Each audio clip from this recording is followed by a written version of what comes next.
Top of the morning to ya. Welcome to another edition of Alley Oops and Lepruchans, live from the end of the rainbow, where we are turning your team into gold. I'm the gold standard Noah Suit here with the Gandhi of awkwardness Augie and the Have It Your Way BK. And today we are here to help you charm your way onto the championship. This week we'll be debating who we think the MVP of the fantasy world is, followed by the gold mine. And lastly, we will dive right into the world of March Madness. So throwing a monster lob to the Gandhi of awkwardness, Augie, who is your MVP?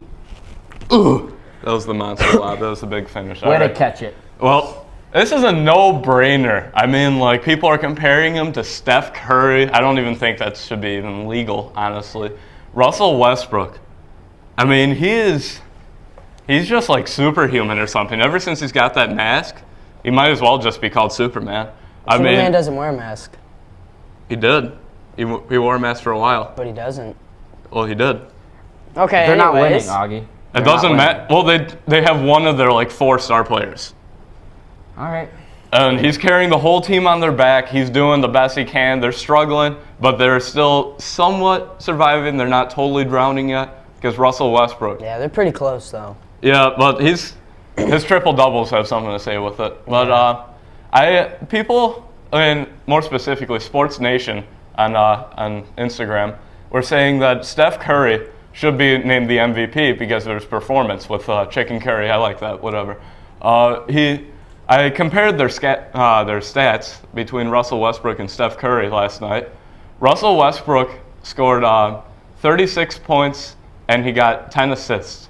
Well, Steph Curry, you know what he got? He got 16 points and 12 assists. Which one do you think is better? Yeah, but I think it's Warriors were going up against a harder team. They were going up against the Hawks. Yeah, but Russell Westbrook was doing it by himself. But against Anyway, tell us about Steph Curry. Make your case. I'm going with Steph Curry. He's obviously the best shooter in the NBA, best field goal percentage.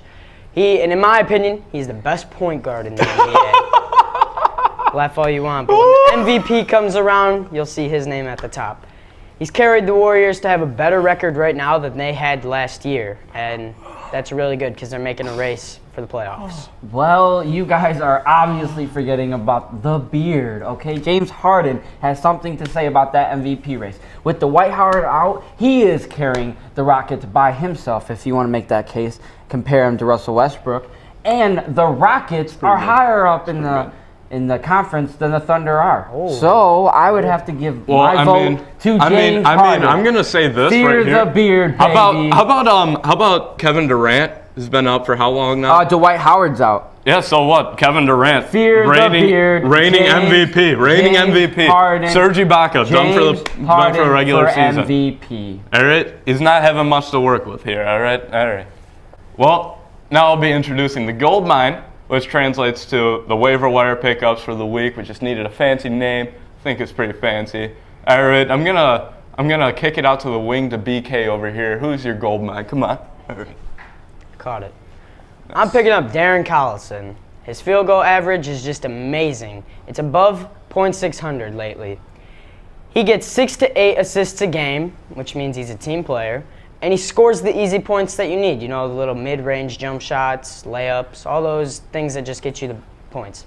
I like it. Noah, I like it. What about you? I can't debate Darren Collison, but I'm going to have to pick up Andre Bargnani, okay? The Knicks are having a dismal season at best, okay? Yeah, and Andre is probably the only healthy body on that team with any sort of talent. Okay, he's going to average double-figure in points after Melo's injury. He's going to average you 5 to 7 rebounds and then occasional 25-point-plus performances. So Andre Bargnani is a good pickup.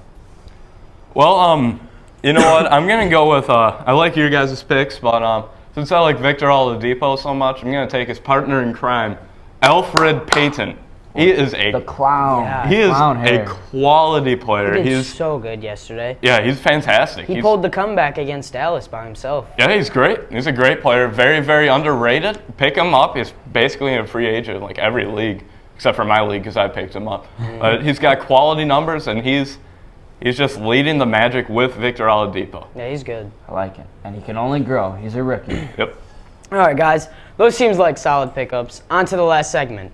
Now we'll be dabbing into the NBA future. We're talking about college basketball and the world of March Madness. Guys, Who's going to win the big tournament? Well, you know what? I'm going to have to throw a curveball here.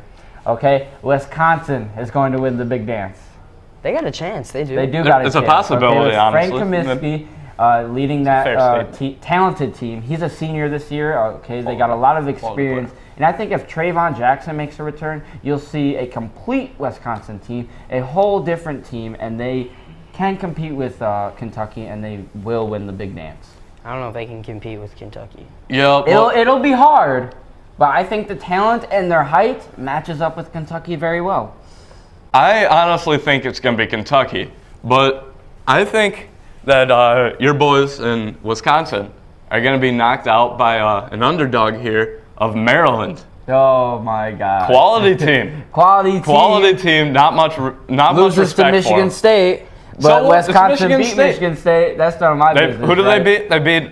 They beat North Carolina, I believe. That's none true. of my business. Anyway, North Carolina? tell me Okay. about Kentucky. Kentucky, man, I just want to see this happen. I don't know if it's going to happen, but I want to see history.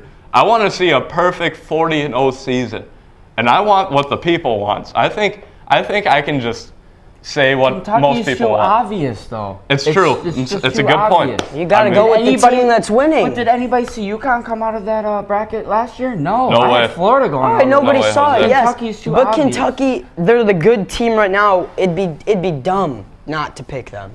It's just too All right. obvious for me. Yeah, I think like it's a booby trap. You know, they're trying to draw you in, and they're just kind of dookie the bed. I You know. doubt it.